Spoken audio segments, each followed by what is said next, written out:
समय का पहिया घूम रहा है और जमाना बदल रहा है साहब। कभी नेताजी को पहचानने से सचिव इनकार कर देता है, तो कभी कोबरा को बच्चे से अपनी जान गंवानी पड़ जाती है। कहीं डॉग बाबू के नाम पर बने सर्टिफिकेट ने प्रशासन की कलम की बेबसी दिखा दी, तो कहीं विमान आसमान में धुएं छोड़ता रहा और जमीन पर सांसें अटकी रहीं। इधर संसद में बयानबाजी गर्म है और डिम्पल यादव पर टिप्पणी से नेताओं का खून खौल उठा है, और उधर न्यूज स्टूडियो में बहस होते होते हाथ पैर चल चुके हैं।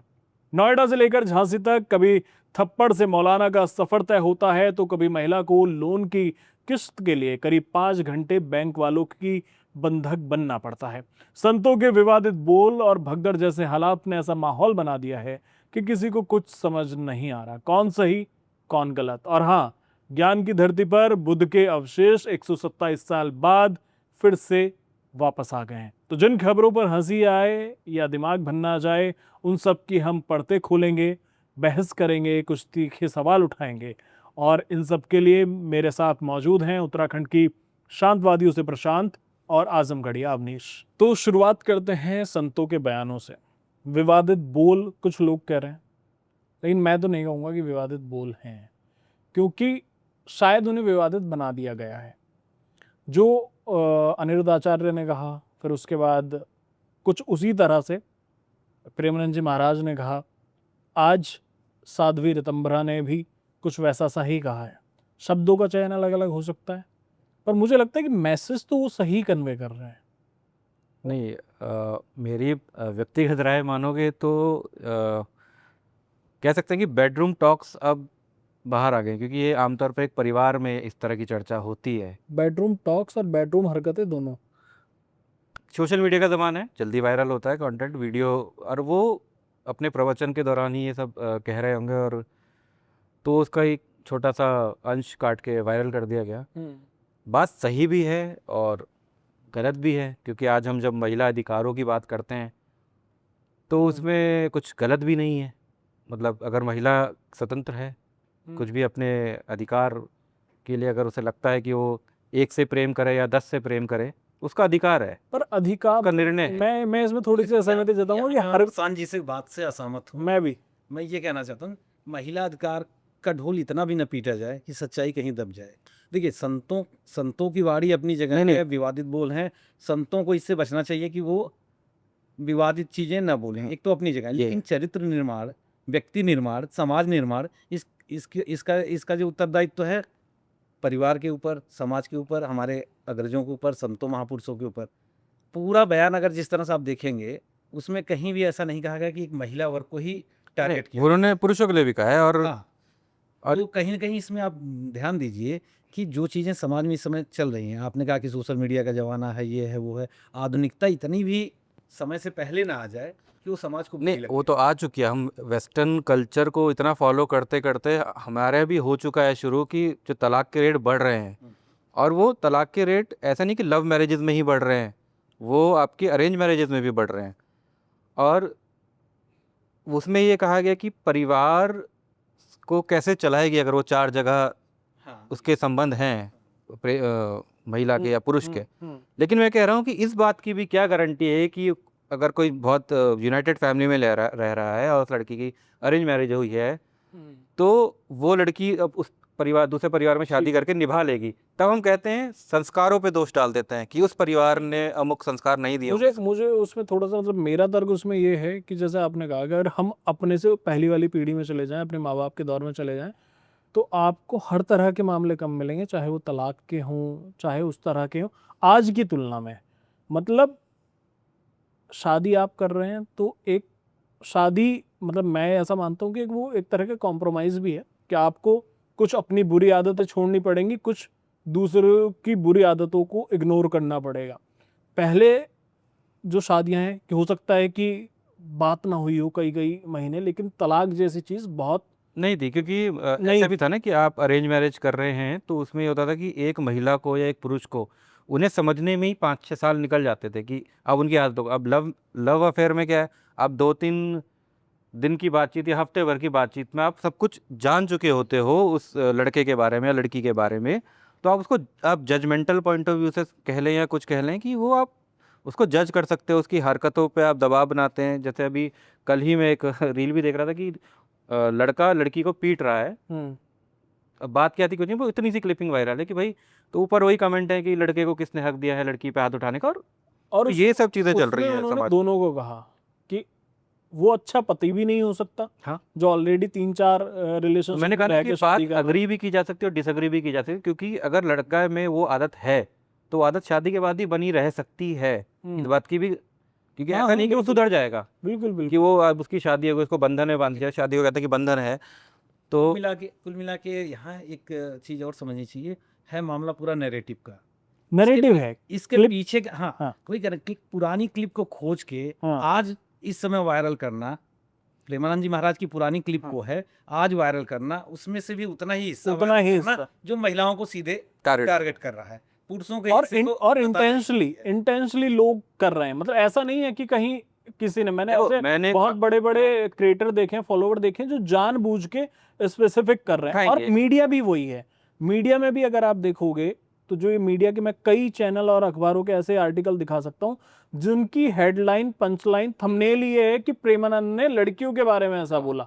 मैंने कहा ना कि सही उन्होंने भी कहा नीचे है और डिटेल में गलत भी बता कहा दिया है। होगा। वो होता है ना कि आपके सामने विष अमृत दोनों है, आप किस तरह से उसे लेना चाहते हैं। आपका दिन और रात भी है। प्रकृति ने आपको सब कुछ दिया है सोचने समझने का, आप किस तरह से लेते हैं। उनका मैसेज क्लियर है कि अगर ऐसा होता है तो ये कारण हो सकता है। और लेकिन मुझे ऐसा लगता है कि जिस तरह से साध्वी ऋतंभरा ने भी कहा कि हिंदू लड़कियां कम कपड़े पहन के और पैसा कमाने की सोच रही हैं, अनिरुद्ध आचार्य एक कदम और बढ़ गए कि आज की डेट में वैश्या को वैश्या मत कहो, हैं वैश्या लेकिन उन्हें कहो सती सावित्री। तो वो थोड़ा सा, मुझे ऐसा लगता है कि अनिरुद्ध आचार्य के शब्दों को थोड़ा सा लगाम उन्हें खुद से लगाने की जरूरत है। कभी वो हो जाते हैं, लेकिन प्रेमानंद जी महाराज वाले केस में तो मैं यही कहूंगा कि भाई आप, उन्होंने सही कहा था, देखो, दोनों को कहा था। साधु संतों का काम है समाज को सही राह दिखाना, सही रास्ता दिखाना, सही ज्ञान बांटना, सही रास्ते पे लाना। तो वो ज्ञान देंगे, वो बताएंगे लोगों को रास्ते। वो उस रास्ते पे कौन कितना चलना चाहता है वो लोगों को डिसाइड करना है। अब उसमें अगर आप झंडा बरदार हो जाएंगे अधिकारों को लेकर, जो मैं कह रहा हूँ, जो मैं भी मान रहा हूँ कि महिला अधिकारों को लेकर आजकल ज़्यादा वो चल रहा है, लेकिन महिलाएं हमारे कभी भी कमतर नहीं आकी गई हैं। और अब आदिकाल में भी चले जाएं तो महिला वही- डिसाइसिव रोल प्ले करती थी और परिवार में। अधिकारों में और कम कपड़ों में फर्क है। मतलब अगर कम कपड़े ही पहनना अधिकार है तो मतलब मुझे तो नहीं लगता कि ये कहीं से ये तो आप फिर व्यक्तिगत, कहते हो कि आपकी सोच छोटी है, कपड़े छोटे नहीं है। भाई साहब ऐसा नहीं होता। अगर आप कोई चीज है, हर चीज की एक लिमिटेशन नहीं है। वो तो नजरिए का खेल है। देखो, अब आप किस नजरिए से देखना चाह रहे हैं। तो आप अगर वही है कि बात नजरिए की है, पर मेरा उसमें अगर मानना कोई है कि जो घूंघट में कपड़े है, पहन, अगर आपकी नियत हाँ, खराब है, तो वो हाँ, घूंघट में है, तो वो आपकी नियत तब भी खराब वो रहेगी। ठीक है। लेकिन जो चीज सामने आपको और ज्यादा दिखाई जा रही, जो चीज आपको दिख नहीं रही, उसे और दिखाया जा रहा है। अगर आप, मैं एक उदाहरण देता हूँ, जैसे बॉलीवुड में होती हैं कुछ हीरोइंस, वो प्रॉपर कपड़े पहन के अपने घर से आती हैं, और अगर उन्होंने कुछ शॉर्ट कपड़े भी पहने हुए होते हैं तो वो गाड़ी में प्रॉपर एक ओवर टी शर्ट या ओवर शर्ट डाल के आते हैं। लेकिन जब फोटो सेशन की बात आती है तो वो उसे हटा देते हैं। ठीक है, तो यानी कि आप अपने घर में या अपने साथ वालों के साथ कंफर्टेबल नहीं हैं, लेकिन आप वहां कंफर्टेबल हैं जहां आपको शोबाजी करनी है। मैं ये मानता हूं कि जब हम अधिकारों की बात करते हैं, नजरिए की बात करते हैं, जो कपड़ा आप घर में पहन सकते हैं, या तो आप अपने माँ बाप के सामने उस तरह के कपड़े पहन के घूमने में अगर कंफर्टेबल हैं तो मुझे लगता है कि फिर ठीक है। देखिए, यहाँ मेरा एक कहना ये है कि समय के हिसाब से भी देखना चाहिए। एक दौर था जब साड़ी, हर परिवार और बाहर भी महिलाएं भी बाहर साड़ी पहनती थीं, समाज उस तरह से एक्सेप्ट किया। फिर सूट सलवार पे आए, फिर उससे तो समाज की धारणा जैसे जैसे बदलेगी वैसे वैसे आप समाज में आपकी स्वीकार्यता बढ़ेगी। अभी समाज की धारणा इतनी नहीं है कि आप टॉपलेस और इस तरह की चीज़ें, हर समाज में कुछ समाज हो सकते हैं, कुछ पेज 3 सेलिब्रिटी हो सकते हैं, उनके समाज हो सकते हैं, वहाँ वो चल जाएगा। लेकिन आप एक गांव की बात कर लीजिए, एक टाउन की बात कर लीजिए, और कहीं ऐसा क्राउड जहाँ रहता हो वहाँ ऐसा करेंगे, तो मैं तो वही आपकी बात ना, से पूरी तरह सहमत हूँ कि सोच और कपड़े बस काल समय परिस्थिति के हिसाब से ही आपको जैसा देश वैसा भेष वो होना चाहिए। साड़ी से जीन्स तक आए ना, अब साड़ी से जीन्स तक का सफर आपने किया ना, साड़ी से सूट सलवार पे देखिए, जीन्स तक आए ना। अब वही है ना कि आप फर्क है। ऑब्ससीनिटी की बात है, और वही है कि अगर कोई दिखाना ही चाहती है जो हाँ, महिला, मतलब मेरा अगर आप वो बात कर रहे हैं तो वो मुझे कपड़ों अट्रैक्ट, से जैसे ऐसे नहीं। आजकल आप लगा लीजिए सोशल मीडिया पे जितने इंस्टाग्रामर्स हैं, तो वो सिर्फ सही है। देह दिखा के ही वो अपने को आकर्षित करना चाह रही हैं पब्लिक और के व्यूज पाने के लिए। मैं ये कह रहा हूँ कि अगर आप उस तरह का कर रहे हैं, अगर आप उस तरह देह दिखा रहे हैं, कम कपड़ों में कर रहे हैं, और अगर कोई साधु संत आपको कह दे रहा है या जनरल वे में वो ये कह दे रहा है कि भाई इस तरह से नहीं करना चाहिए, या तो आप ये- ना कर रहे हो देखिए, तो आपकी प्रतिक्रिया बनती है, आप परिवार- कर रहे हैं और फिर परिवार बर्दाश्त में नहीं भी कर पा बड़े लोग टोकते हैं, रोकते हैं कि अगर घर में आपके लड़की है तो कहते हैं कि भाई जैसे मंदिर जा रहे हो तो सर पर दुपट्टा रख लो, कपड़े ऐसे पहनो कि सामने वाला सहजो, जो आप कह रहे हैं। तो वो परिवार में, लेकिन आप परिवार के अगेंस्ट झंडा नहीं उठाते हैं। आप परिवार को वीडियो बना के आप ट्विटर पे नहीं डालते या इंस्टाग्राम पे नहीं डालते कि भाई आप गलत बात कह रहे हैं। आप वहीं समझते हैं चीज़ों को, वहीं सुलझाने की कोशिश करते हैं, और उन्होंने कुछ कहा है तो वो उनका ओपिनियन है, मैं कह रहा हूँ। और जो दूसरा वर्ग कह रहा है, जो इस बात से इत्तेफाक नहीं रखता है, वो उसका ओपिनियन है। तो और हिंदुस्तान में तो भाई ओपिनियन, राइट टू स्पीच और राइट टू वो उसका है ही। तो और देखिए यहाँ पे एक चीज़ और, अच्छा, जहाँ तक मैं पहले भी बीच में टोक रहा हूँ, मैं पहले भी ये कहा कि सारी लड़ाई नैरेटिव की है। और दूसरी चीज़ इसमें ये देखिए कि कोई भी संत महापुरुष या कथावाचक कोई भी हो, एक बार मीडिया ट्रायल से जरूर गुजरा है। अगर उसको आगे मीडिया ट्रायल से उसका कुछ नहीं बिगड़ता है तो वह स्थापित हो जाता है। आप देखिए इससे पहले भी बाबा रामदेव का ये क्या जलवा था, लेकिन वो भी मीडिया ट्रायल से गुजरे। बीच में बाबा बागेश्वर, उनके साथ ऐसा हुआ, तब उनके भाई का, उनके साइकिल स्टैंड का कितने प्रकरण आए, लेकिन वो भी अपने आप को उस सब चीज़ों से आगे निकल गए। जो यहाँ पे फेल हो गया उसको दबा दिया। नहीं, लेकिन सिर्फ वही बाबा आए हैं जो लाइमलाइट में रहना भी पसंद करते हैं। अगर मीडिया ट्रायल की बात करें तो उन्हीं बाबाओं पे चला जो मीडिया ट्रायल पे रहना पसंद करते हैं, जो समय समय पे जो एक बाबा ऐसे जो हाईलाइट, क्योंकि मीडिया ट्रायल वरना ऐसे कई बाबा हैं जिनको आप सिर्फ या तो कुंभ के समय देख पाते हैं, या आप जानते हो किसी के परिचित के थ्रू कि फला फला बाबा है, उनको बहुत सिद्धि प्राप्त है, मैं लेकिन वो कभी हाईलाइटेड नहीं रहते। वो सोशल मीडिया से दूर रहते हैं, वो टीवी से दूर रहते हैं। 3 साल पहले तक कितने लोग जानते थे मुझे नहीं पता। जो मैं शायद व्यक्तिगत बता रहा हूँ कि मेरा भी जुड़ाव संगठन और संत महापुरुषों और उठना बैठना लोगों के बीच रहा है, धार्मिक स्थलों पे जाना आना रहा है, लेकिन प्रेमानंद महाराज जी को ही मैंने सोशल मीडिया से ही जाना। हाँ, वो सही बात है आपकी। और हम जिस समाज की सोच की बात कर रहे हैं अभी, मतलब भारत में अलग अलग तरह के समाज हैं, एक समाज में नहीं कह सकता, और सोच ऐसी हो गई है कि अगर कोई व्यक्ति डिम्पल यादव के पहनावे पे भी टिप्पणी कर सकता है तो मुझे लगता है कि फिर तो सोच और ज़्यादा, मतलब जो व्यक्ति टिप्पणी कर रहा है फिर तो वो वही चाह रहा है, ये थोड़ा आपके अरब देशों वाला कॉन्सेप्ट, अरब देशों में जो शरिया कानून शरिया, के वो चाह रहा है। डिम्पल यादव का पहनावा कहीं से कहीं कुछ गलत नहीं है, बहुत सोबर- सभ्य है सोबर और बहुत सोबर उनका पहनावा होता है, उसके बाद वो आदमी टिप्पणी कर देता है। दरअसल इस पूरे मामले में आप डिम्पल यादव के ऊपर टिप्पणी की बात करेंगे तो वो तुलना किससे की गई इस पे भी ध्यान देना है। अगर वो उनके की है इकरा हसन गई साथ में, उनसे उनकी तुलना की गई कि वो बिल्कुल हिजाब जो वेश होता है उसमें गई और ये सर पे पल्लू नहीं था, इनकी पीठ दिख रही थी, इस तरह से उसने किया। सही नहीं, मैं ये मानता हूँ सही नहीं है, लेकिन उसमें और भी बातें उसने जोड़ी थी कि मस्जिद में राजनीतिक मीटिंग की बात उसने जोड़ी थी, महिलाओं के प्रवेश को लेकर जोड़ी थी, एक नया विचार उसने खड़ा हो सकता था, एक नया टॉप इस पे चल सकता था कि जब महिलाओं को मस्जिद में प्रवेश क्यों नहीं है, इस पे नया अच्छा, नजरिया शुरू किया सारा खेल वही, जैसे हम मीडिया में कहते हैं टीआरपी वाला, तो वही है कि मुद्दा सिर्फ उठा महिला ने क्या कपड़े पहने हैं, कपड़े पे। आपने ये नहीं देखा कि किस जगह पे वो मीटिंग हो रही है। हाँ। आप वोट बैंक पॉलिटिक्स के लिए आप मस्जिद में जाके अगर मीटिंग कर रहे हैं तो गलत है, जैसे मंदिर में भी मीटिंग नहीं होनी चाहिए, हाँ। राजनीतिक मतलब context। राजनीतिक मीटिंग। पर मुझे लगता है कि उस बयान के बाद जिस तरह की प्रतिक्रिया विपक्ष की या सपा के लोगों की होनी चाहिए थी वो नहीं थी। हालांकि मौलाना को पीट दिया सपा के कार्यकर्ता ने स्टूडियो में जाके, लेकिन जो बड़े नेताओं की होनी चाहिए थी वो तो नहीं हुई। सोशल मीडिया पे एक आपकी बात से मैं जोड़ता हूँ कि कहीं एक पोस्ट आई कि सपा की इस कार्यकर्ता ने इस पे एफआईआर किया या बयान दर्ज कराया, तो नीचे टिप्पणी किस तरह की आई कि चलो सपा में कोई एक मर्द तो दिखा। मतलब इतनी बड़ी सपा, समाजवादी पार्टी, अखिलेश यादव का अपना रुतबा, एक वो चला उत्तर प्रदेश में एक इतना प्रभुत्व, तो उसमें कोई एक तो मर्द तो दिखा। मतलब डिम्पल यादव को लेके ऐसा चल रहा है, और उसका स्वाभाविक सी बात है कि इस पे अखिलेश यादव को बयान देना चाहिए था। बिल्कुल देना बैंक चाहिए। की राजनीति कहिए आप, चाहे किसी एक धर्म विशेष की अच्छा, नाराजगी वो इसलिए भी नहीं कह होना सकते, इसलिए शायद उन्होंने शायद इसलिए भी नहीं कहा होगा क्योंकि अखिलेश जी के पिताश्री ने ही कहा था कि 4 लड़कों वाला बयान जो लड़के हैं लड़के हैं, हाँ। लड़कों से गलतियां हो जाती तो हैं, तो यानी मौलाना जी से गलती हो गई बस उनसे, तो शायद विशाल हृदय होगा फिर अखिलेश यादव का, माफ कर दिया होगा। फिर संस्कारों की बात आ गई। वो जिनसे संस्कार मिले। संस्कार जिससे मिले हैं, जैसे मिले। तो सीधा कहूंगा कि परिवार से बढ़ के राजनीति में इतना भी नहीं वोट बैंक के लिए गिर जाना चाहिए कि परिवार की इज्जत दांव पे लगी हो। हालांकि वो कोई एक माहौल ही बना, कोई ऐसा कुछ था नहीं, लेकिन अगर माहौल बिना कोई बयान दिया आपको, तो आप राजनीतिक क्षेत्र में हैं, अलग अलग समाज के लोगों से मिलना जुलना आपका है, तो कोई न कोई प्रतिक्रिया तो आनी चाहिए थी आपकी। उसके बाद भी नहीं आई तो कहीं कहीं आप तो वोट बैंक के पीछे भाग रहे हैं पूरी तरह से। मामला एक धर्म विशेष से जुड़ा है, इसलिए आप बयान नहीं देंगे। और कोई नहीं बोला। और मुझे ऐसा लगता है कि जिस कार्यकर्ता ने जाके पीटा भी, उसने भी ये कदम इसलिए उठाया होगा कि जरा अखिलेश जी तक, मुझे बड़ा नेता टिकट चाहिए होगा, कुछ होगा, अखिलेश जी तक नाम मेरा पहुंच जाए कि भाई कोई है व्यक्ति जिसने बदला ले लिया। प्लांट भी क्या हो सकता है, क्या पता, बोला प्लांट भी हो सकता है, पर मुझे तो वो लगता है कि वो कोई छुट भैया नेता थे।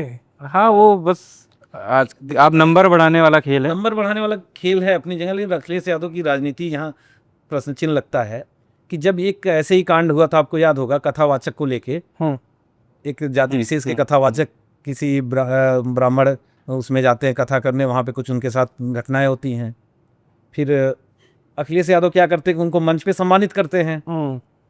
तो मुझे लगता है कि इस बालक को भी, जो जिसने मौलाना को पीटा है, उसको भी अगर अखिलेश यादव सम्मानित करें तो एक मैसेज अच्छा जाएगा लोगों के बीच, ये वो अपनी इज्जत के लिए। वही किस्सा याद आ गया जब इमरजेंसी के टाइम पे इंदिरा गांधी जेल में बंद थी, 2 लड़कों ने प्लेन हाईजैक कर लिया था, कानपुर के थे शायद से वो, फिर इंदिरा गांधी ने बाद में जेल से निकलने के बाद उनको विधायकी का टिकट दिया, वो विधायक भी चुने गए। विधायक भी चुने। तो ये तो राजनीति में सम्मान और बहुत सारे मामलों में ऐसा हुआ है जब ऐसे लोगों को सम्मानित कर दिया जाता है। प्लेन का आपने जिक्र कर दिया, अब यही लगा ली, इमरजेंसी, ये जब इंदिरा गांधी की हत्या हुई थी उसके बाद कितने लोगों को टिकट बांटे गए, जो एक बड़ा पेड़ गिरने के बाद जो धरती हिली थी, धरती हिलाने में जिनका योगदान था, हिलने के बाद जो शुतुरमुर्ग के अंडे निकले थे दबे हुए, उन अंडों से निकाल जिनका योगदान था उस धरती हिलाने में, उनको सम्मानित किया गया, मुख्यमंत्री तक पहुंच गए वो लोग। इतना बड़ा नरसंहार हुआ सिखों के साथ, प्लेन डाल के जला दिए गए ऐसे लोगों तो वो मुख्यमंत्री तक बन गए वो लोग। प्लेन का आपने जिक्र कर दिया,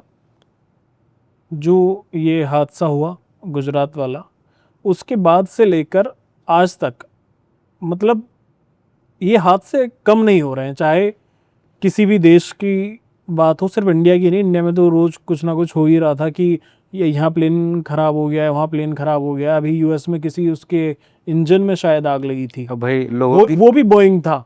लोगों की जुबानें फिसल रही हैं, तो ये तो प्लेन है, बड़ा प्लेन है, फिसल जाता है रनवे में। जुबान फिसलने के लोग आहत होते हैं, मरमाहत हो सकते हैं, प्लेन फिसलने से कितने लोग बड़ा आहत जाते हैं, ये बड़ा और संवेदनशील विषय है। उसके बाद भी मुझे लगता है कि कुछ ऐसी, मतलब वो हो गया ना कि आप इस गेम में बहुत बड़े हो, खिलाड़ी हो, आप हर जगह मैनेज करने में लगे हो और आप कर रहे हो। तो मेरा व्यक्तिगत अनुभव नहीं है प्लेन में बैठने का, आप दोनों का तो है, तो मतलब कितना, जब आप पहली बार बैठे होंगे तो मतलब डर लगता है सच में जब टर्बुलेंस वगैरह होता है कुछ ऐसा? पहली बार में तो 2 चीज़ें होती हैं कि पहली बार प्लेन में आप बैठ रहे हैं तो एक एक्साइटमेंट भी होता है, लेकिन जब बार बार आप बैठते हैं तो फिर आपको डर बनना शुरू हो जाता है। मैं टर्बुलेंस में एक बार फंसा हूँ, मैं आ रहा था बेंगलोर से, इधर से मतलब मैं पहले ही बैठा हूँ तो मुझे कोई समस्या थी नहीं, लेकिन जब मैं टर्बुलेंस में फंसा, बेंगलोर से फ्लाइट जैसे ही शुरू हुई और मुश्किल से 15 मिनट बाद कुछ तूफान, कुछ उस तरह का शुरू, जैसे फिल्मों में दिखाते हैं वो, हाँ मतलब हिलता डर रहता है। हाँ हिलता है, आपको पता चल रहा होता है कि बाहर कुछ गड़बड़ है। तो करीब 3 से 4 मिनट लगे होंगे हमें उससे निकलने में, और उस 3 से 4 मिनट में सबको भगवान याद आ रहे थे, जो जिस धर्म का था वो उसे याद कर रहा था, उसे एक, क्योंकि आपको नहीं पता ना सिचुएशन क्या, आप तो उसे हिलते हुए महसूस कर पा रहे हो बस। हालांकि वो सांत्वना देते ही रहते हैं, सीट बेल्ट बांध लीजिए, उठिए मत। और उसके बाद क्या हुआ कि वहाँ फंसा एक बार, और जैसे ही हम दिल्ली लैंड होने वाले थे तो पायलट ने अनाउंस कर दिया कि हम 10 से 15 मिनट में लैंड करेंगे। और भाई साहब 10 से 15 मिनट में लैंड करने के बाद वो आधे घंटे से प्लेन घुमा रहे हैं, नीचे लेके जाएं। और दिक्कत ये भी है ना कि प्लेन में तो आप कूद भी नहीं सकते, मतलब इतनी तो पैराशूट होती है, बस में तो होता है आदमी खिड़की तोड़ के भाग अपने जाए, या chance- ज़्यादा रहते हैं मतलब। हाँ, तो ऐसा 2 बार हुआ, उसने 2 बार अनाउंस करा और दोनों बार प्लेन लैंड नहीं किया। हालत खराब सबकी, समझ में नहीं आ रहा लोगों को क्या, क्योंकि अब पायलट आपको बता नहीं रहा है कि हम क्यों नहीं लैंड कर प्लेन रहे हैं। संभाले या लोगों को संभाले। आप कैलकुलेशन कर रहे हो सिर्फ कि यार कुछ इंजन में खराबी तो नहीं है, पता नहीं क्या हो गया है, ऐसे समझ उस तरह की 10 तरह की चीजें उस तरह की कैलकुलेशन कर रहे हो। और वो लैंड क्यों नहीं कर पा रहा था? क्योंकि उसे रनवे खाली नहीं मिल रहा था। हाँ, लोग अलग भगवान याद करने में लगे पड़े हैं। तो लेकिन वहीं आते हैं फिर कि बोइंग, और बोइंग में इशू आ रहे हैं अभी तक, एयरबस में हैं लेकिन उतने नहीं नज़र आ रहे जितने, या तो फिर ये कह लीजिए कि एक साइकोलॉजिकल भी होता है कि कुछ चीज़ें जब आपके दिमाग में चल रही होती हैं तो वो ज़्यादा नोटिस होती हैं। पर बोइंग के इशू चाहे यूएस हो या कहीं भी हो, आ रहे हैं, और मुझे नहीं लगता कि बकायदा बहुत मेरे ख्याल से ज़्यादा पहले पूरा प्लेन उड़ने से पहले सारे टेस्टिंग होती है, उसके सारे मतलब पुर्जे उर्जे चेक किए जाते हैं, और होते हैं। उसके बावजूद भी मतलब, तो और जो अब तो ज़्यादा होता होगा ना, कि जैसे हाईजैक्स के केसेस बढ़े थे, जैसे अब कांधार ले जाया गया था इंडिया का विमान, नेपाल से जैसे सामान रख दिया अंदर, वो पहले हथियार पहुंच हाईजैक ऐसा था कि जैसे बस के ड्राइवर मतलब को पहले तो चेकिंग होती भी नहीं होगी, कि यूपी में जैसे कट्टा लगा के मतलब वो हथियार रख के नेपाल मतलब पहुंचा दिए गए, और फिर वो मुझे एग्जैक्ट टाइम ध्यान नहीं है, लेकिन एक बार ऐसा भी हुआ था ना कि शायद कोई पेपर लीक का या कुछ जॉब का मसला था और 2 लड़कों ने प्लेन हाईजैक कर लिया था यहाँ। मतलब मुझे एग्जैक्ट एक इंसिडेंट नहीं पता, लेकिन ऐसा हुआ था कि उनकी मांग क्या थी कि पेपर, हाँ, एग्ज़ाम एकदम करने की बात हो गई थी, अचानक से डेट आ गई थी और वो ये कह रहे थे कि हमारी तैयारी नहीं है, इस चक्कर में 2 लड़कों ने प्लेन हाईजैक कर लिया कि डिले करो। तो प्लेन हाईजैक तो मतलब बहुत, तो फिर तो पेपर जेल में ही दिए होंगे उन्होंने। वो एक, मतलब कौन सा वाला पर्चा, मतलब आपके जमानत का पर्चा दिया होगा या पर्चा ही हुआ होगा उसके बाद तो।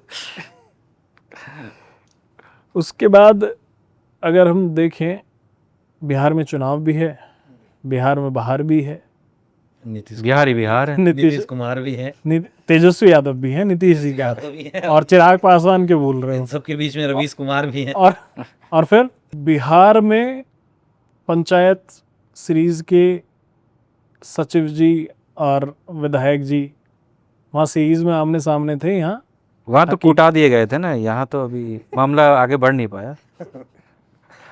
पर यहाँ देखने वाली बात होती कि कौन कूटा जाता, क्योंकि सचिव जी के भी तेवर कम नहीं थे, हो गए विधायक।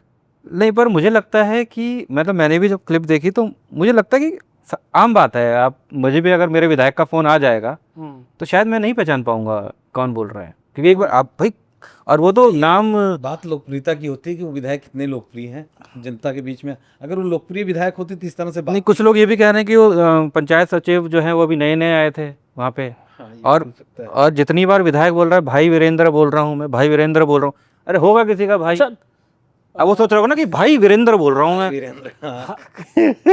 तो उसको लगेगा होगा कोई साधारण वो समझ में नहीं आ रहा था उसे कि भाई वीरेंद्र है कि भाई के बाद कॉमा है और फिर वीरेंद्र है। और लेकिन उसको समझ में, आप सुने नहीं, विधायक में भी आया तो इतना वो इरिटेट हो चुका था कि भाई हो गए जो तुम हो हाँ, गए, तो अपनी बात नहीं, देखा जाएगा तुम्हारा उसको प्रोटोकॉल क्या है। पता चलने के बाद भी जब उसको पता चला कि वो विधायक साहब बोल रहे हैं, उसने बल्कि बोला अच्छा ठीक है विधायक जी बोल रहे हैं, नमस्ते करता हूँ आपको, लेकिन विधायक जी के तेवर फिर तो तब तक कि अच्छा मुझे कैसे नहीं बचाना भाई, तो वो और बिहार के विधायक हैं, यूपी बिहार के विधायकों का टोरा थोड़ा हाँ, अलग ये है। भी देखिए कि जब वो आसपास 2-4 उनके समर्थक भी रहे होंगे, कुछ युवा नेता भी रहे होंगे, तो बात करते करते आप उसमें देखिए कि सुनाई दे रहा अगल बगल के, आप उनके उनको भी अपना रुतबा दिखाना अगल बगल कैसे। अच्छा, जैसे मैं एक बात देख रहा हूँ कि मतलब मैंने आमतौर पर जो देखा है अभी तक कि अगर मृत्यु प्रमाण पत्र जैसी छोटी चीज़ तो नहीं कहूँगा, तो बहुत ज़रूरी चीज़ भी है के लिए, अगर कोई विधायक, तो विधायक के साथ में और भी लोग भी होते हैं जो पहले फ़ोन करते हैं, या वो जाके व्यक्तिगत, या पार्षद को भी बोल देते हैं, मतलब जैसे हमारे शहरों में पार्षद को बोलते हैं, गांव में ग्राम प्रधान को बोलते हैं जाके बनवा लो भाई। अब प्रोसेस मैं वो सुन रहा था तो मेरे ध्यान में आया, वो प्रोसेस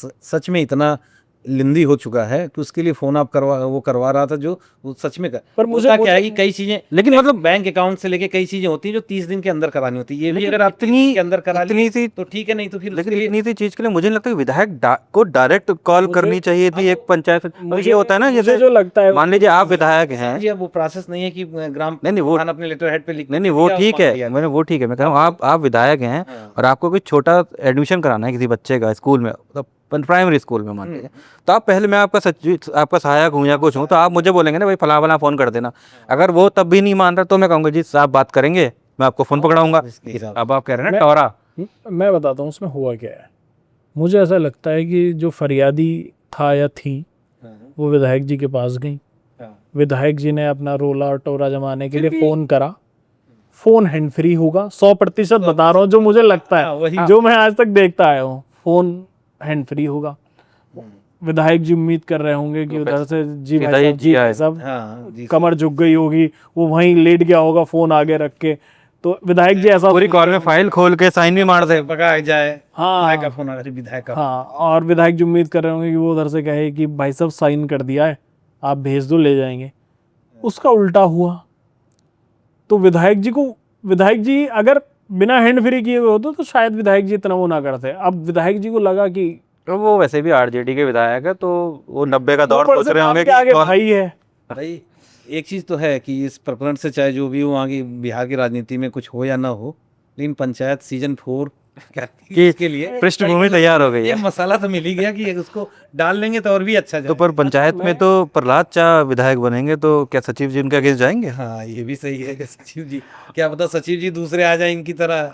अच्छा, ये जो ऐसी उपाधि लगा लेते हैं अपने नाम के आगे, भाई वीरेंद्र, और ये मतलब ये एक इन्हें जैसे तो पहले क्या होता था कि टोपी पहन के रखते हैं वो। हाँ, कि पहले क्या होता था कि महात्मा की उपाधि या कोई उस तरह की उपाधि आपको दी जाती थी, कोई बड़े लोग देते थे अगर, तो मतलब ये भाई की उपाधि आजकल के जो नहीं नेता कुछ हैं लोगों को पैदाइशी भी मिलती है। हमारे यहाँ थे मंत्री जी थे, मंत्री प्रसाद नैथानी हैं अभी।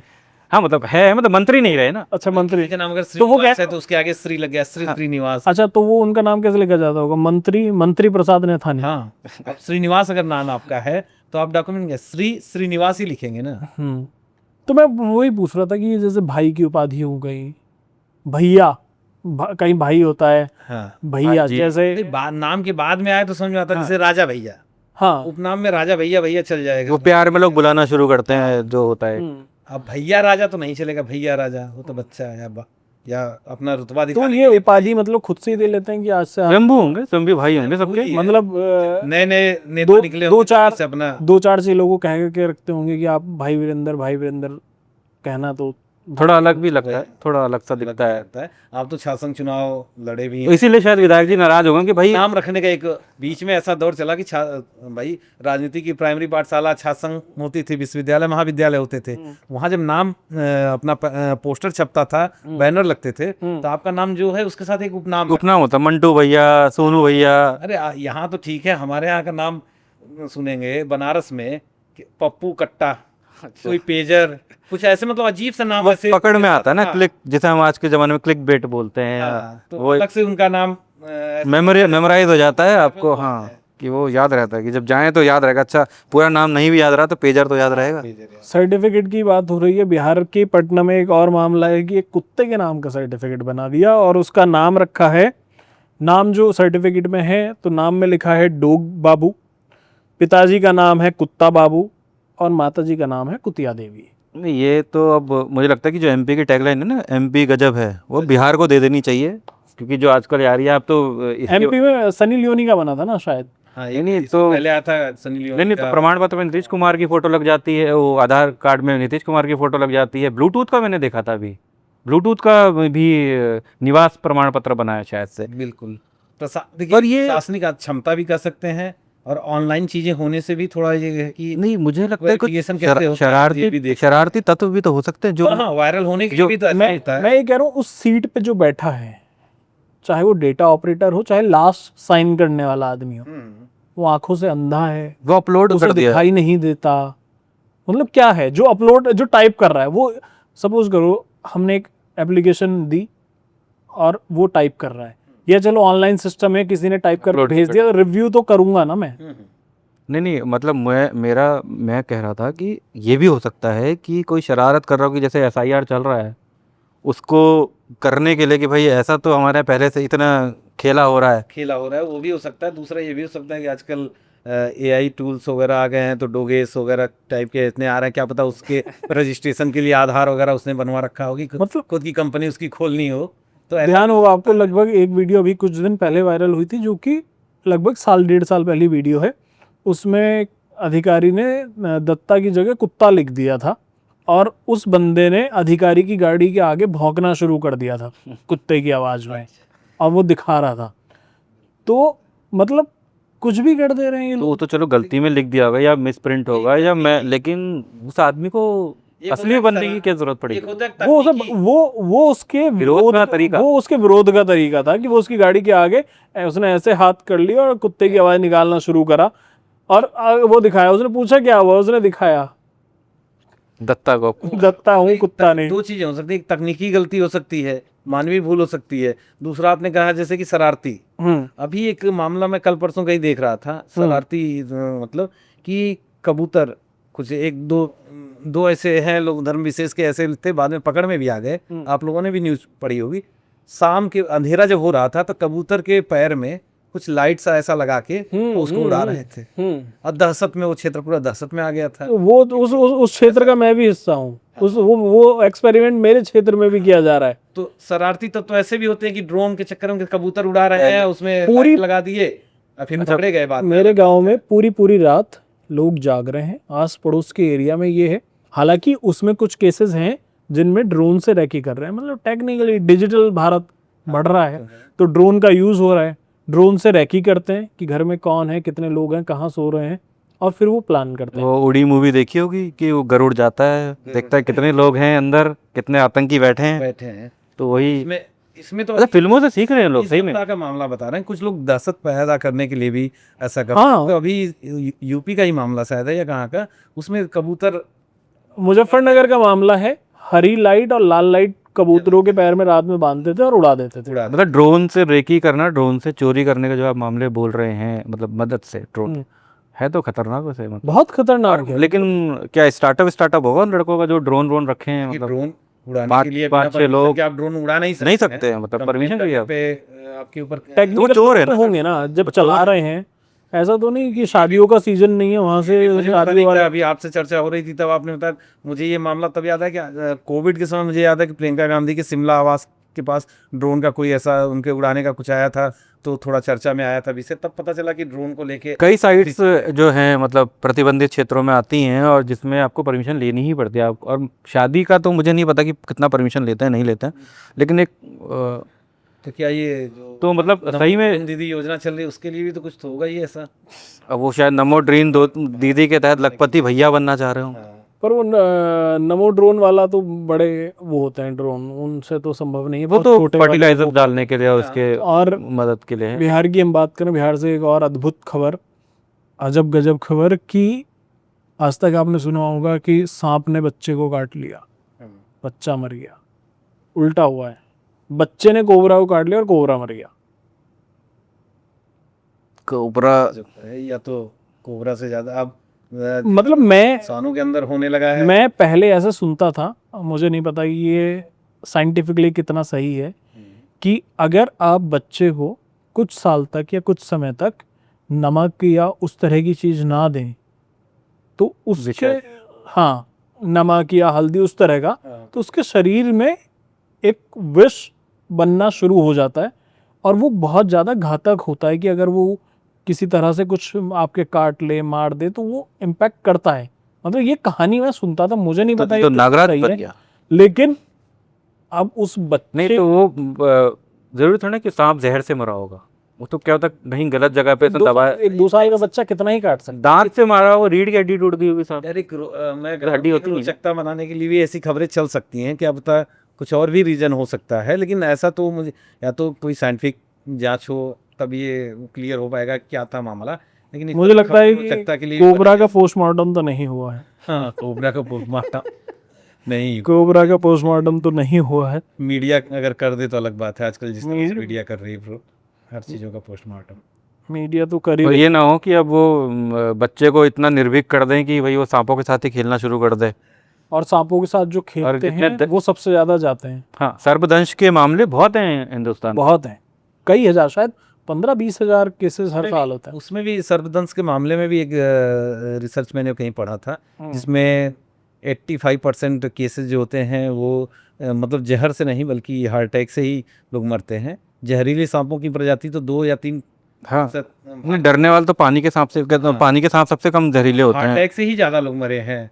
ये उनको एक तो भारत के मानस में या ग्रामीण परिवेश में ये धारणा बन गई है कि सांप का काटा से इलाज, हाँ, झाड़ा जाता है। झाड़ा जाता है, उसके लिए मेडिकल की तरफ लोग नहीं जाते हैं।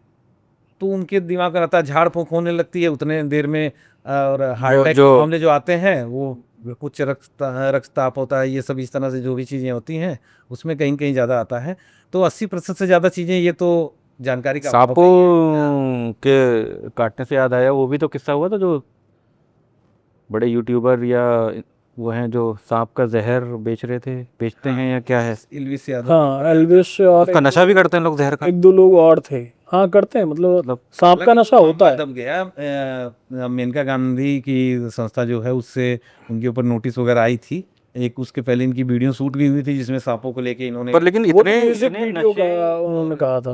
इतना नशा है हर चीज़ में, मतलब नशे के जो क्या बोलेंगे बाय प्रोडक्ट्स हैं अवेलेबल आपके मार्केट में, उसके बाद भी आप सांपों के जहर से नशा, मतलब कुछ ज़्यादा ही नेक्स्ट लेवल की बोलते हैं भाई। इसके अलावा उत्तर प्रदेश के झांसी में बैंक वालों की गुंडागर्दी सामने आई है। बैंक वालों ने क्या किया, कोई प्राइवेट बैंक था, माइक्रो फाइनेंस बैंक था, उससे कुछ लोन लिया होगा, उसकी किस्त चुकानी थी, किसी महिला ने लिया था, और किस्त ना चुकाने पे उस महिला को 5 घंटे बंधक बना लिया बैंक वालों ने, और पति से कहा कि किस्त दो और पत्नी ले जाओ। मामला तो बहुत सराहनीय की है। मतलब नहीं, ये जो उगाही वाले चीज़ें होती है ना, बैंक वाले रखते हैं लोगों को। सब देखो, हाँ, नहीं वो भी है। और वो जा के परेशान करते हैं घरों में, बहुत परेशान कर देते हैं।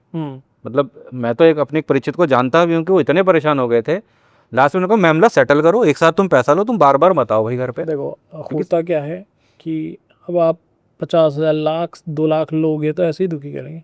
आप 1000 करोड़ लो, और अब विदेश भाग जाओ, आप 2000 करोड़ लो, और उसके लिए भी नहीं फिर आप राजनीतिक जुड़ाव कहीं कहीं अच्छे ऊपर लेवल पे होना चाहिए। ना, विदेश भाग जाओ, फिर वहां से पॉडकास्ट करो। विदेश भागने के लिए भी और 2000 करोड़ 1000 करोड़ लेने के लिए भी आपके, सर मैं वही कह रहा हूँ, फिर छोटा क्यों लेना है, मतलब नहीं, आपको देगा नहीं ना कोई 1000 करोड़। वो भी, और दूसरा मतलब मैंने कहा ना कि आपका ऊपर लेवल पे, मेरा कहने का इससे तात्पर्य ये है कि जब आप 1-2 लाख लेते हैं तो बैंक वालों को भी समझ में आता है कि पहले आपको छोटे फ्रॉड करने पड़े। जरूरत ही नहीं है। ठीक है, जो 1000-2000 करोड़ लेके भागा है उन्हें भी पता है, कोई नीरव मोदी के यहाँ भेजता उगाही वाले, तब क्या उगाही होती और क्या होता। नहीं, बड़ा खेल खेलने के लिए आपको हर्षद मेहता जैसे पहले छोटे छोटे स्कैम करने पड़ेंगे, या और भी खिलाड़ी रहे हैं जो मतलब सुब्रत रॉय हर्षद मेहता को तो मतलब लोग कह सकते हैं कि भाई मेरी सोच गलत है, पर हर्षद मेहता को तो मैं मतलब अरे भी लेजेंड आदमी मानता हूं। अभी मैं ये सुब्रत रॉय जी तो रहे नहीं, लेकिन सहारा के बड़े बुरे हाल हो चुके हैं। मतलब सहारा न्यूज़ चैनल के बाहर अनिश्चितकालीन धरने पे बैठे हुए हैं कि हमारा जो वेतन है पुराना वो दे दो। मतलब इतने बुरे इस समय हो चुके हैं। और एक आदमी वो राजा था, वो एक समय वो आदमी, हालत बुरे इस कदर हो चुके हैं कि आप मानेंगे कि छत्तीसगढ़ चुनाव में मैंने देखा कि वहाँ अमित शाह जी का एक रैली होती है, वहाँ एक स्पेशल ये घोषणा करनी पड़ती है कि सहारा के निवेशकों के पैसे पाई पैसे चुकाए नहीं, हमारी सरकार आएगी, चुकाया जाएगा। प्रॉपर्टी है काफी, जिससे जब अगर चुनावी मुद्दा बन सकता है ये कि पाई चुकाने की बात कोई प्रोमिनेंट लीडर कर सकता है किसी पार्टी का, तो समझ सकते हैं कि सहारा, अरे ये 96 मुझे याद नहीं एग्जैक्ट डेट, मतलब हम छोटे थे। तो एमबी वैली करके इनका जैसे पुणे में है, कहाँ है वो, तो ऐसी देहरादून में भी लाने का इनका प्लान था। ये राजपुर रोड और सैदारा रोड के बीच में एक बाईपास रास्ता है, वो पूरा एरिया इनको एक्वायर करके जैसे एमबी वैली बनाने का, तो उसमें इन्वेस्टमेंट भी चल रही थी उस दौर में। फिर इसमें इनका चलता था जो जैसे छोटे आप बोल रहे हैं जैसे सोशल माइक्रो फाइनेंसिंग टाइप का कुछ, तो वो 200 रुपये 100 रुपये आदमी जमा कराता है। हाँ, एक कागज रहता है उसमें, तो हमारे घर में भी 3-4 अकाउंट खुले हुए थे कि कोई आया परिचित हैं, आप आ गए, आपने कहा जी खुलवा लो, सेफ है, सहारा है, अभी उसी का सहारा है, लेकिन वो इतना पैसा लेके बेसहारा करके चले गया। ये तो सहारा ग्रुप की बात है। मैं अभी भी देखता हूँ कि जैसे अगर आप इधर उत्तर प्रदेश के किसी रूरल एरिया में होंगे, तो वहाँ जैसे किसी नाई की शॉप है या कुछ है, तो वहाँ आते हैं लोग 100 रुपए, या किसी भी दुकान वाले पे 100 रुपए 200 रुपए, उन्होंने पता नहीं किस तरह से रजिस्टर्ड करके अपना बैंक बना रखा है, 100-200 पहले रुपए चलती रोज के थी लिए जाते हैं। माइक्रो फाइनेंस एजेंट, मतलब बहुत सारे चलते थे, लक्ष्मी फाइनेंस, हमारे भी चलते थे, मतलब इस टाइप के सोशल फाइनेंस। वगैरह ऐसे हैं जो तो इसमें मेरा कहना यही है कि देखो, बदतमीजी ये लोग करते हैं सिर्फ उन लोगों के साथ जिन्हें पता है कि ये हमारा कुछ नहीं प्रतिरोध नहीं कर पाएगा इसका। उस तरह से नहीं कर पाएगा। आपको कैसी खबर सुनने को मिलती होंगी कि ट्रैक्टर खींच के ले गए किसान का, गाड़ी खींच के ले गए किसी को बंधक बनाने वाली, जो इस तरह की खबरें। मैं ये तो गुंडागर्दी सिर्फ उन्हीं के साथ है जो संपन्न है ना। अरे संपन्न नहीं, मैं देहरादून में ऐसे भी कई लोगों को जानता हूँ एक ज़माने में, अब तो खैर राजधानी बनने का हो गया है, कि वो बैंक से पैसा लिया, गाड़ी खरीदी, स्कॉर्पियो उस समय बहुत बड़ी गाड़ी हुआ करती थी, नामी का और 1-2 किस्त चुकाने के बाद उन्होंने किस्तें देनी बंद कर दी। अब आओ, हम्म। वो 2-3 चक्कर मारता है, वो जब दबंग है तो भाई तू ही चल मेरे साथ बैठ के, तो आदमी फिर आना भी बंद कर देता है। फिर वो केस को जैसे भी रफा दफा करते होंगे, तो वही पैसा निकालने के लिए शायद इन गरीबों को अपहरण करके बैठा देना, अपहरण ही कहेंगे या जो भी बोलेंगे, हाँ, पूरी तरह से यही है कि दबाव बना के दबाव बनाना की कोशिश करना और पैसे निकलवाना कन्वे करना। गलत तो है समाज में। अब देखिए समाज के कितने सारे पहलू हमने एक ही टाइम पहिए में घुमा दिए। तरफ घुमा दिए। अलग दो पहलू हो सकते हैं इसके, देखिए हर चीज़ के दो पहलू होते हैं। एक तो आप दबाव बनाने के लिए किसी के साथ अगर इस तरह के हुआ है तो बुरा लगता है, स्वाभाविक सी बात है, मानवीय संवेदना है, बुरा लगेगा। लेकिन जो इस तरह से फ्रॉड करते हैं, बैंक के साथ भी फ्रॉड होते हैं।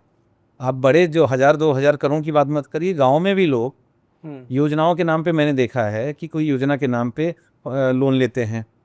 जब लोन पास कराना होता है तो एक टेम्परेरी सेटअप दिखा देते हैं।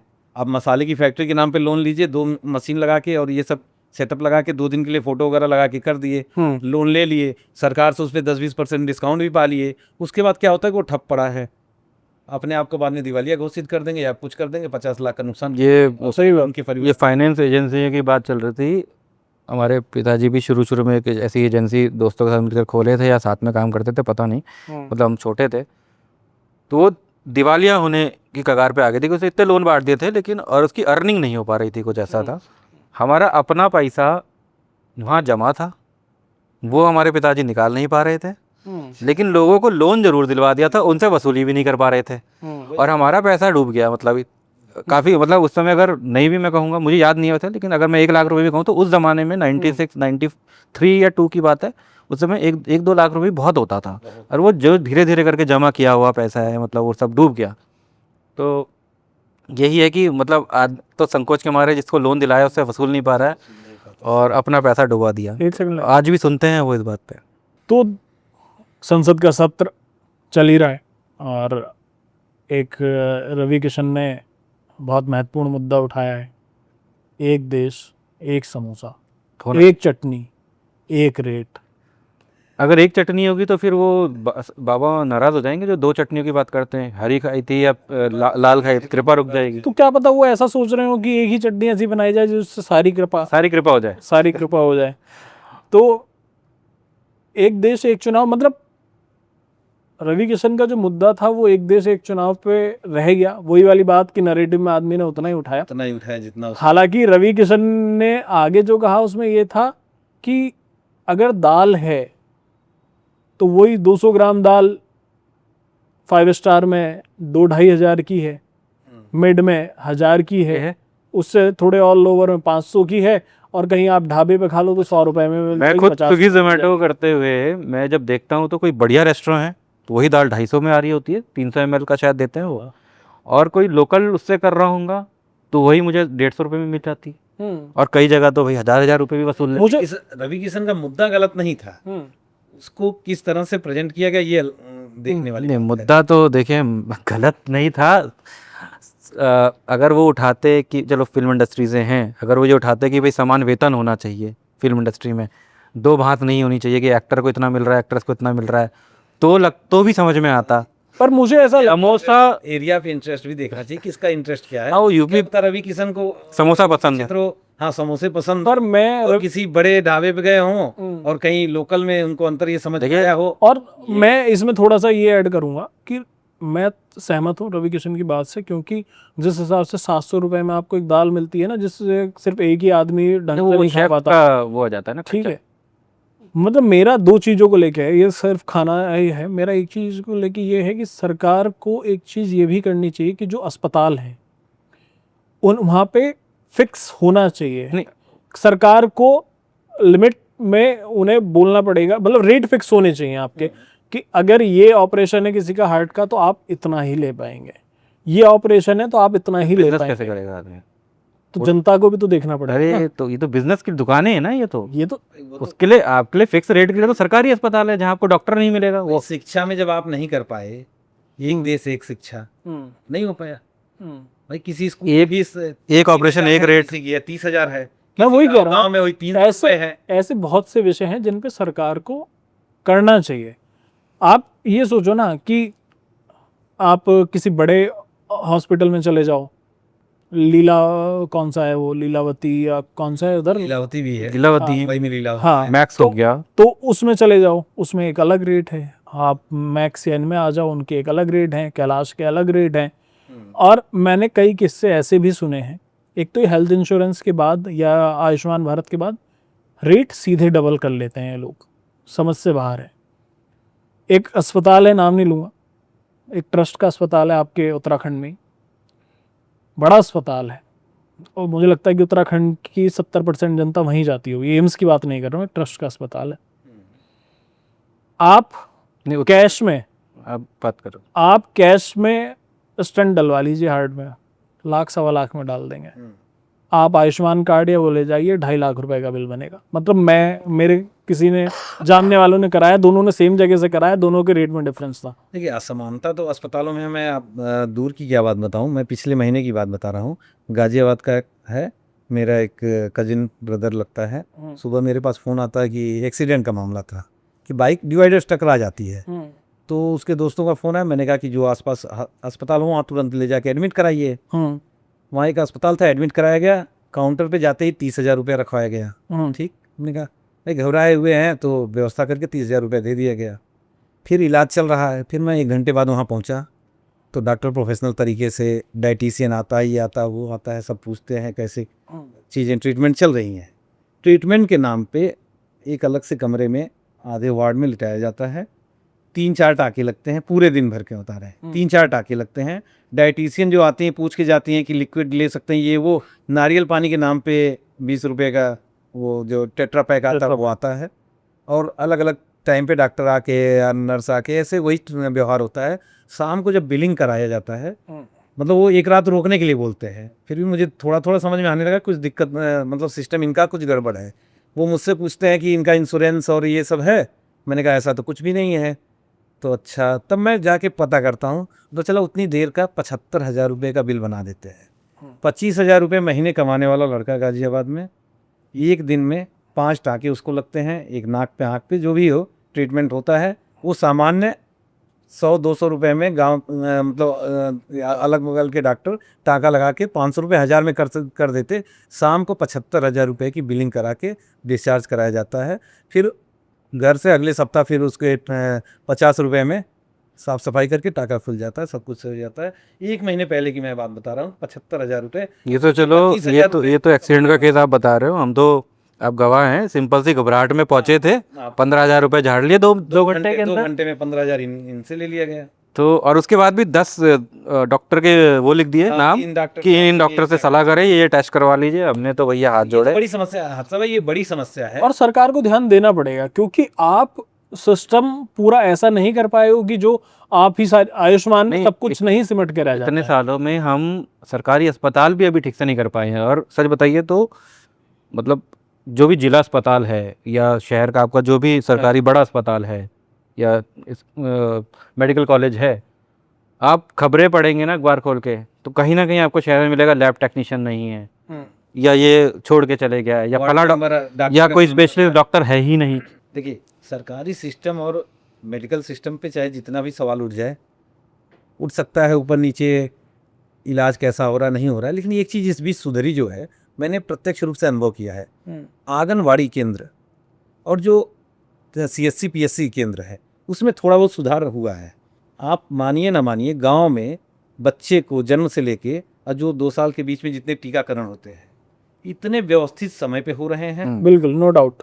और वो इतने बहुत अच्छी कॉस्टली तरीके है। से- हाँ, इतने अच्छी तरीके से घर घर CH आके हो रहे हैं, कैंप लगा के सेंटर- किए जा रहे हैं। CHC सेंटरों की भी हालत सुधरी है। हाँ, वही मैं कह रहा हूँ कि सरकार बड़े हॉस्पिटल में क्या हो रहा है, कैसा हो रहा है, वो तो अलग बात है, लेकिन प्राथमिक स्वास्थ्य जो मिल रहा है आपको और बच्चे को, वही टीका आप किसी प्राइवेट हॉस्पिटल में लगवाने जाइए, हर टीका 1,500 से 2,000 का है।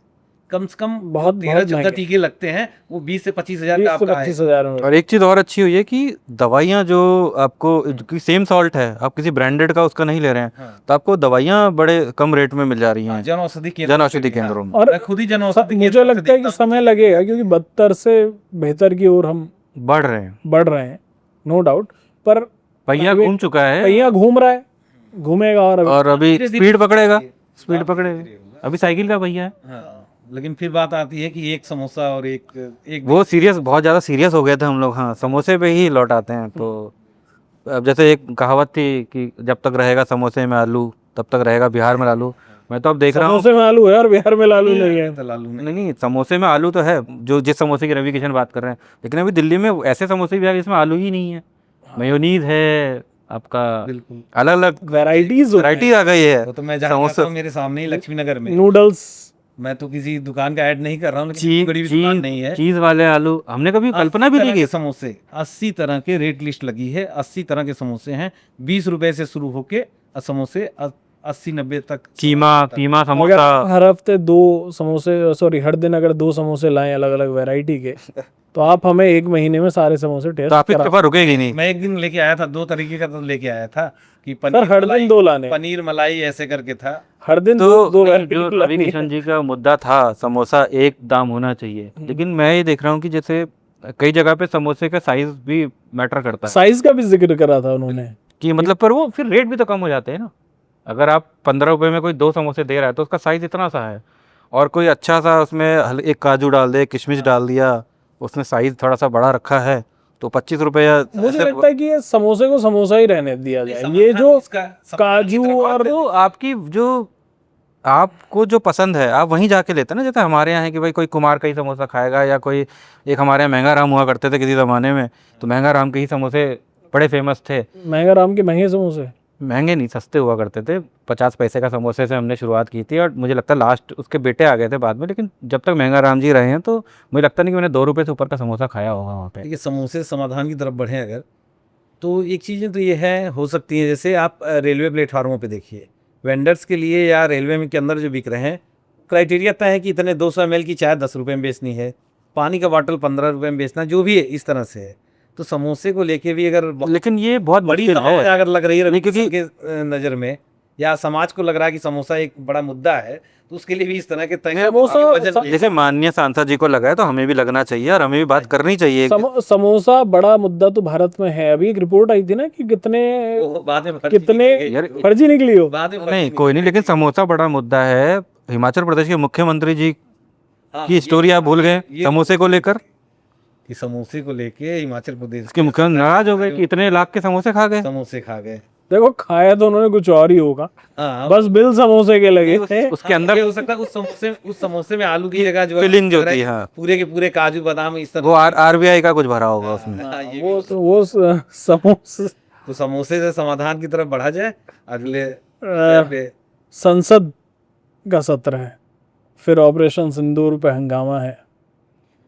देखिए, हंगामा तो विपक्ष का काम है उठाना, और लेकिन देश की जो कुछ मुद्दे ऐसे होते हैं ना जिसमें सवाल नहीं उठाया जा सकता।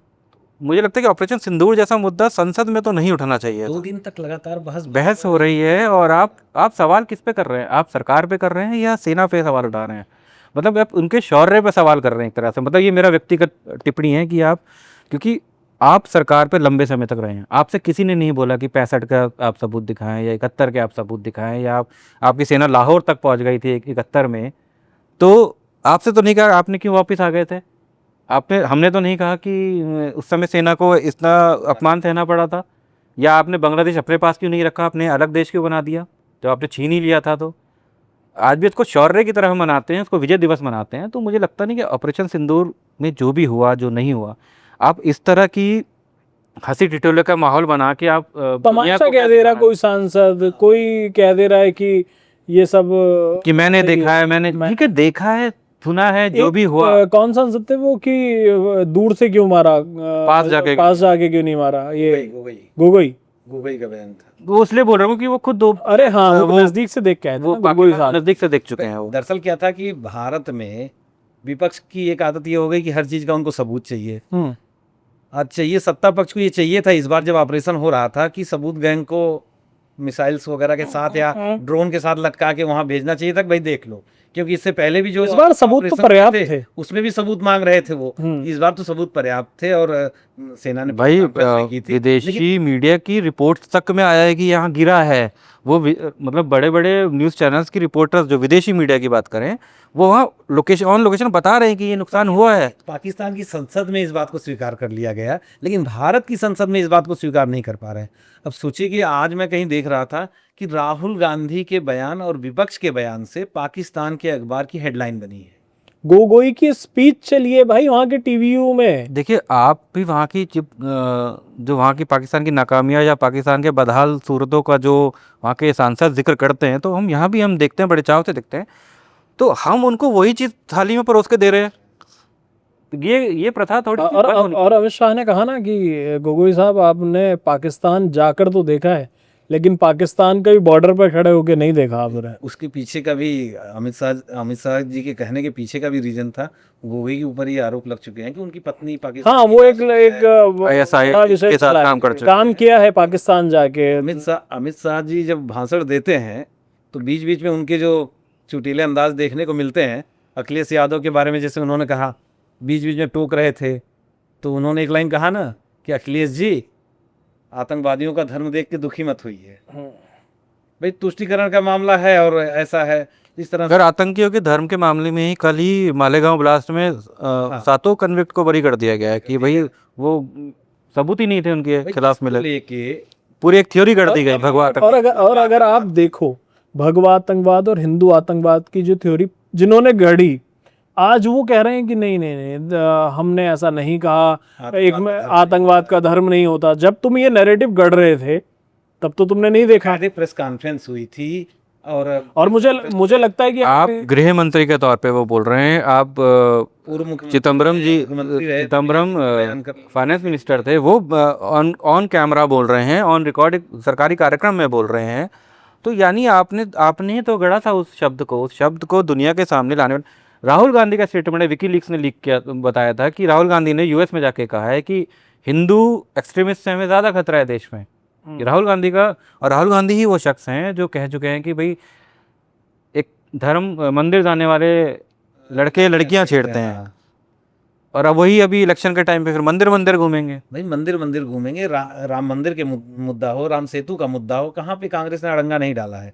चाहे नेहरू जी से ले लीजिए कि फिर वही हो जाएगा कि जैसे कांग्रेस कहती है कि हर चीज़ में नेहरू, बिना नेहरू के कंप्लीट नहीं होता संसद का सत्र, उसी तरह हमारा पॉडकास्ट भी कंप्लीट नहीं होगा। सोमनाथ का मामला हो तो भी आप सोमनाथ, आप राष्ट्रपति को रोक रहे हैं, राष्ट्रपति को आप रोक रहे हैं। चाहे राम मंदिर का मामला हो कि आप आमंत्रण स्वीकार नहीं कर रहे हैं, नहीं जाना है, उसको भी एक अलग नज़रिए से आप देख रहे हैं।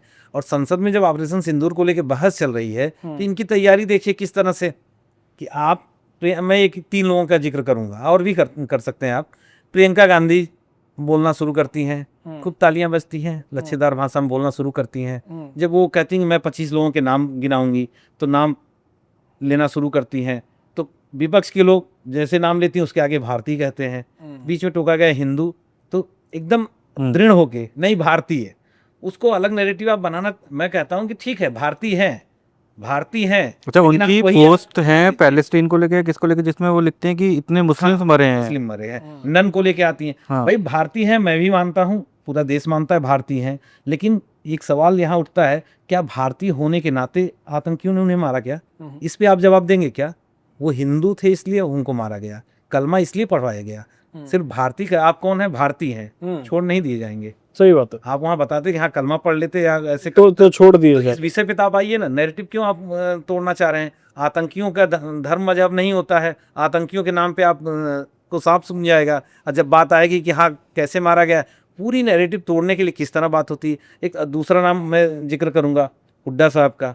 तैयारी किस लेवल की करके आप भी आ रहे हैं संसद में, आप जनप्रतिनिधि हैं। डोनाल्ड ट्रंप की बात होती है, मैकडोनल्ड ये है। कहते हैं कि मैं ये कहने वाला था कि समोसे को तो कह लिया आपने, लेकिन मैकडोनाल्ड छोड़ दिया, मतलब रवि भाई को। वही मैं कह रहा हूँ कि बात डोनाल्ड ट्रंप के टैरिफ की आती है और ये उसके जवाब में कह रहे हैं कि भारत में मैकडोनाल्ड बंद करा दिए जाएं। तो ये इनकी तैयारी होती है।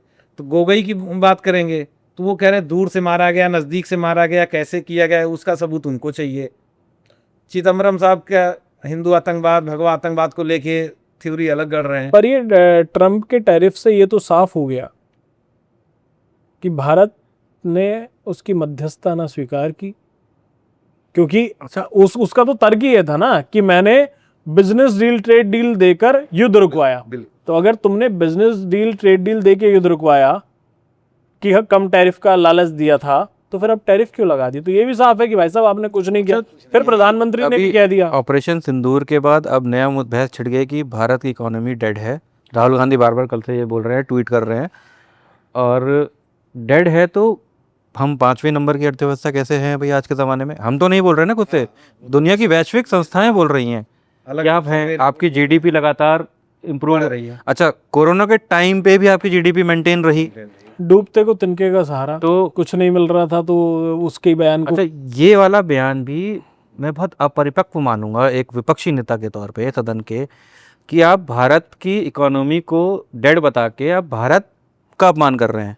आप उन भारतीयों का अपमान कर रहे हैं जो मेहनत कश, जो 2 जून की रोटी के लिए लगा हुआ है, जो स्वरोजगार कर रहा है या रोजगार कर रहा है, जो नौकरी को आ रहा है, आप वो जो योगदान दे रहा है अपना इकोनॉमी में। अच्छा, ये वही शख्स हैं जो पैसा, एफिडेविट आप देखेंगे राहुल गांधी का, तो शायद सबसे ज़्यादा पैसा इनका शेयर मार्केट पर, शेयर मार्केट से कमाया, कई गुना बढ़ा है, और उसी इकोनॉमी को आप डेड बता रहे हैं। और मेरा तो ये कहना है कि राहुल गांधी का जो थोड़ा सा बिहेवियर है ना, वो ऐसा हो गया है कि कुछ भी मिला तो वो सोचना समझना नहीं है। ट्रम्प का बयान आया तो उस पे उसे समझना नहीं है कि किस तरह के प्रोज हैं, कौन से। बस उसने बोला डेड इकोनॉमी, यहाँ हमने भी बाहर वाइट में बोल दिया डेड इकोनॉमी। डेड इकोनॉमी तो फटाफट बोल दिया। डेड की इकोनॉमी याद नहीं है जो कहते थे कि 1 रुपया चलता है तो 15 पैसा पहुंचता है। 15 पैसा पहुंचता है, सही कह रहे हैं। चलिए, तो इस प्रोग्राम में एक सेगमेंट हम और शुरू कर रहे हैं। एक तरह का अद्भुत, अजब, अजीबोगरीब कुछ ऐसा विचार जो आप लोगों के दिमाग में आता हो, हम अपने दर्शकों से भी पूछेंगे, वो हमें कमेंट करके बताएंगे कि क्या होगा। मतलब देश हित में हो सकता है, मतलब कुछ भी हो सकता है कि भाई ऐसा नहीं, ऐसा हो सकता है। जैसे मेरे दिमाग में ये आता है कि हाईवेज पे, पूरे हाईवेज पे, पूरे देश में सिर्फ एक लेन ऐसी हो जो एम्बुलेंस के लिए फिक्स हो, ना वो किसी मंत्री के लिए ग्रीन खुले। कॉरिडोर, हाँ, ग्रीन कॉरिडोर टाइप जैसी, जो कभी कभी हम rare of the rare case में बनाते हैं। वो ना किसी मंत्री के लिए खुले, ना विधायक के लिए खुले, मुख्यमंत्री के लिए भी नहीं खुले, वो सिर्फ एम्बुलेंस के लिए खुले।